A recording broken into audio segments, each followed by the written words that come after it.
I've got a cool chord tone exercise for you to practice today, something simple just to do in the practice room. It uses voice leading to connect chords together. I think you're going to find it very helpful. That's coming right up.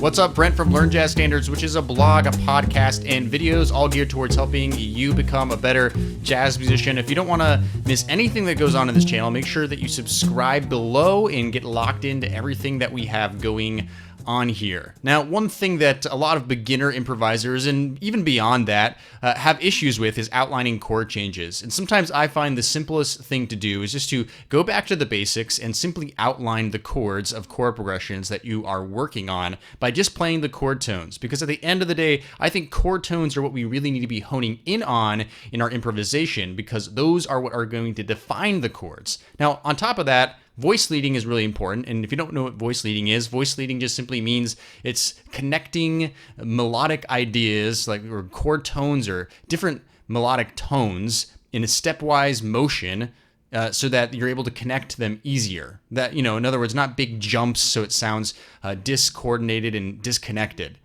So in this chord tone exercise, I'm going to do a simple chord progression. It's a 2-5-1-6 chord progression. We're just going to do it in the key of concert C. I'm just going to show you it. Here's a piano recording so you can hear what it sounds like.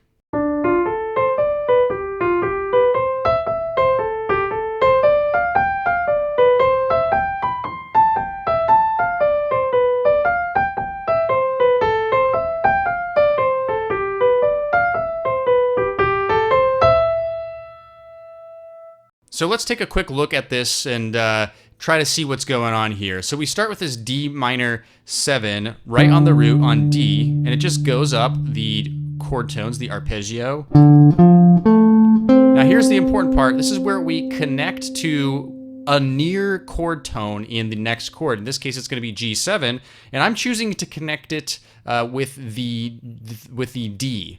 Now you could connect it with the B if you wanted to as well. That would be a half step motion, but I'm going to connect it with the D in this case. So it sounds like this. Now with that F that I just landed on, I want to connect it to a near chord tone to the next chord, which is C major. So in this particular case, I'm choosing to go to G. Okay, so now I'm going to choose to just remain on the same tone, the same E that's associated with the A minor as well. But so far, I hope you get the concept of voice leading. We're not starting on the roots of each one of these chords. We're simply going for the nearest or a near chord tone to the next chord. So continuing on with the D minor. Now I'm choosing to resolve to the root on the G7 here. That's the G. And now we end on that B, which is the third of G7, and we're going to resolve to the root, C major 7, which is C, of course. All right, now the second line, we're kind of like inverting what we've been doing before. We're going to start on a high pitch, we're going to go descending, and then we're going to go back up ascending again the next chord. So we start on an A. And now I'm going to actually go down. So I'm going to go down to the B, which is the third of G7. And I'm going to remain on the same chord tone for C, which is G. Resolve down to the A, the root of A minor 7. Then resolve down to the F, D minor 7.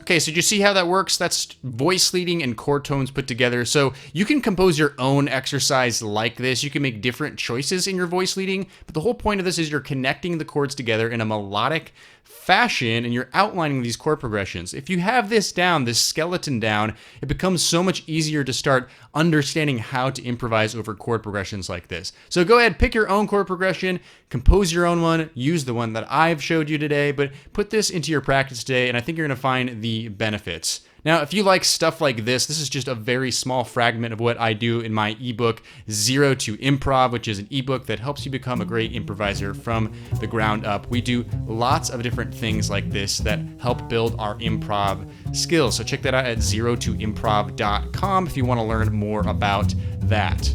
All right, now I want you to put down in the comments below, show yourself doing your own chord tones exercise, maybe upload a video, or if you have any comments or tips that you would like to share as well for doing this, leave them down in the comments below. All right, that's all for now. I want to thank you for watching. Make sure you subscribe to the channel, and I'll see you in the next video.